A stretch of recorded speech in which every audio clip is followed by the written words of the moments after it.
sacrifice. Si vous voulez devenir une star dans votre domaine, préparez-vous à ce que votre vie soit marquée d'une cicatrice.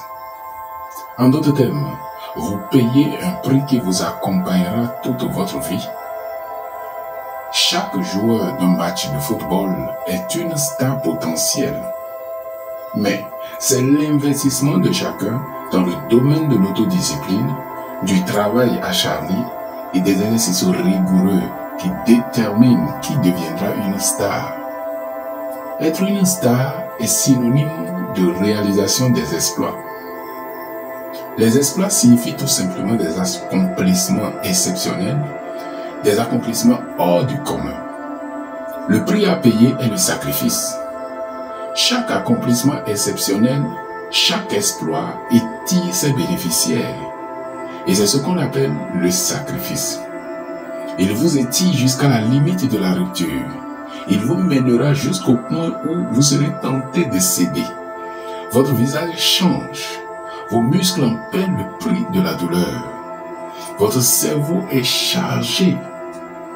La raison pour laquelle il y a très peu de stars en Afrique est que nous nous sommes résignés à la zone de confort de la vie. Vous vous dites, ce qui arrivera, arrivera. Et vous n'êtes pas dérangé. Écoutez, vous ne pouvez pas obtenir de la vie plus que ce que vous êtes prêt à y mettre. Et permettez-moi de partager rapidement avec vous cette leçon avant que vous ne pensiez que vous aviez le choix. Quel que soit le niveau de réussite de votre père, il n'est pas transférable. M'entendez-vous?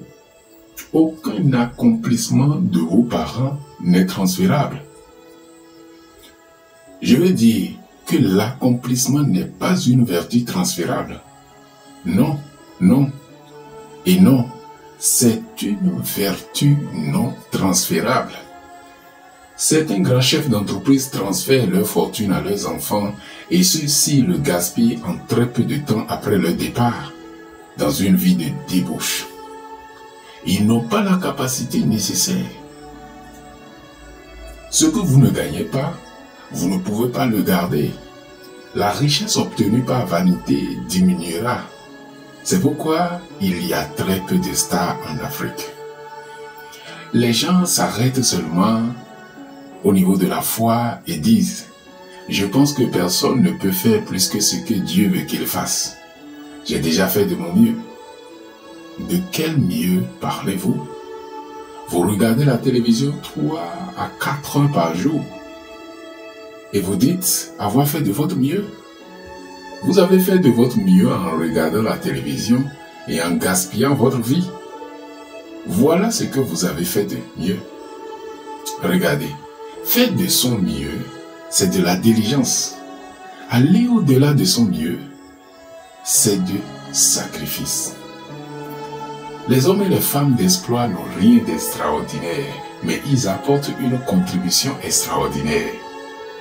C'est leurs apports extraordinaires qui les rend extraordinaires. Il n'y a rien en eux qui ne soit pas en vous et moi, mais ils ont investi plus que vous et moi. Ils doivent donc obtenir plus que vous et moi, parce que tant que la terre existera, le temps de la semence et de la récolte ne cessera jamais. Vous voulez un grand succès? Alors, préparez-vous à payer le grand prix requis.